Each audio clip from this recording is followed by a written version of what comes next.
Ghazipur border पर BJP के leader Amit Valmiki और उनके हामियों का किसानों के साथ हुए तनाजे के मामले में किसानों की तरफ से भी कौशाम्बी थाने में बीजेपी कारकुनान के खिलाफ एफआईआर दर्ज कर ली गई है। किसानों ने इंतबाह दिया था कि अगर हमारी तरफ से एफआईआर दर्ज नहीं की गई तो सभी थानों और टोल प्लाजा पर एहतजाज किया जाएगा। वहीं इस मामले में बीजेपी कारकुनान ने किसान यूनियन के 200 लोगों के खिलाफ एफआईआर दर्ज कराई थी।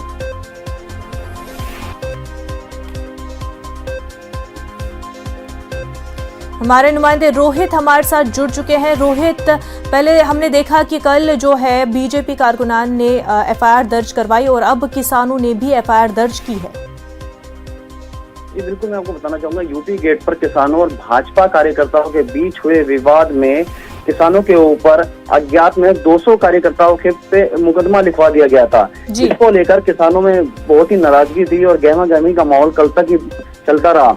किसानों ने साफ तौर पर चेतावनी दे दी थी कि प्रदेश के सभी थानों का घेराव होगा और टोल प्लाजाओं को फ्री किया जाएगा। कल ही कौशाम्बी थाने में गोपनीय बैठक चल रही थी, कई घंटों की वार्ता रही, वे विफल रही किसानों के साथ। जो वरिष्ठ अधिकारी हैं तमाम वहाँ मौजूद थे, प्रशासनिक के अधिकारी वहाँ मौजूद थे, लेकिन देर रात्रि होते होते भारतीय जनता पार्टी के कार्यकर्ताओं पर भी मुकदमा दर्ज करा दिया गया अज्ञात में, क्योंकि साफ तौर पर राकेश टिकैत ने ट्वीट कर करके बार बार सरकार पर हमला बोला था कि प्रदेश के सभी थानों का घेराव होगा। उन्होंने लगातार ट्वीट किए, सरकार को नाराजगी जाहिर की और साफ तौर पर कह दिया कि जनपद के सभी थानों का घेराव होगा, जिसको देखते हुए अब बीजेपी कार्यकर्ताओं के ऊपर भी मुकदमा दायर कर दिया गया है। इससे कहीं ना कहीं, इससे कल अमित वाल्मीकि से हमने बात की थी, उन्होंने ये कहा था कि कहीं ना कहीं हम देश भर में प्रदर्शन करेंगे, लेकिन उत्तर प्रदेश में भाजपा की सरकार है, सत्ता में भाजपा की सरकार उत्तर प्रदेश के अंदर है, अब कार्यकर्ताओं पर मुकदमा दायर हुआ है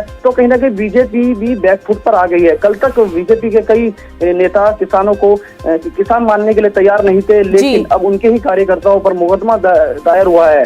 सरकार ने साफ तौर पर एक संदेश भी दिया है, अगर कह सकते हैं कि अगर सूत्रों की माने तो लखनऊ से ये भी फोन आया था कार्यकर्ताओं पर कि आखिरकार स्वागत करने की आवश्यकता क्या थी उस क्षेत्र में जहां किसानों का आंदोलन चल रहा था। तो कहीं ना कहीं जिस तरीके से सरकार भी अब किसानों के मैटर को आगे नहीं बढ़ाना चाहती है, अपने कार्यकर्ताओं को इस तरीके से हिदायत भी दी गई है, इस तरीके से हम देख सकते हैं।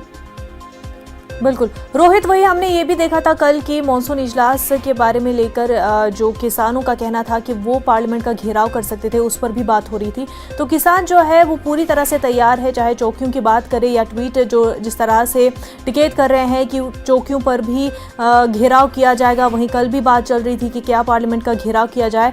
तो किसान जो है अपने मुद्दों पर डटे हुए हैं और वो पूरी तरह से तैयार है कि आंदोलन किया जाए। जी लगातार किसान अपनी अपनी रणनीति तैयार कर रहे थे, उनकी बैठकें चल रही थी, राकेश टिकैत से बयान लेने की भी कोशिश की गई, लेकिन उन्होंने कहा था कि हम अभी अपनी रणनीति बना रहे हैं। सभी पदाधिकारियों को उन्होंने एक संदेश जारी कर दिया गया था जो मीडिया प्रभारी है उनकी तरफ से कि जनपद के सभी थानों का घेराव हो।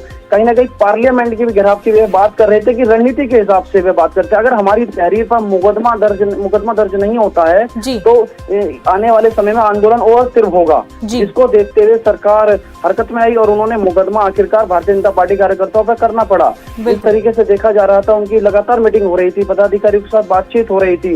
कल भी जब गोपनीय बैठक चल रही थी तो कई घंटों की वह वार्ता विफल हुई प्रशासन के साथ, लेकिन देर रात्रि में कहीं ना कहीं हल निकाल लिया गया और बीजेपी कार्यकर्ताओं पर मुकदमा लिख दिया गया। मुकदमा दर्ज आखिर कर ही लिया। बेहद शुक्रिया रोहित आपका तमाम तफसीलात के लिए।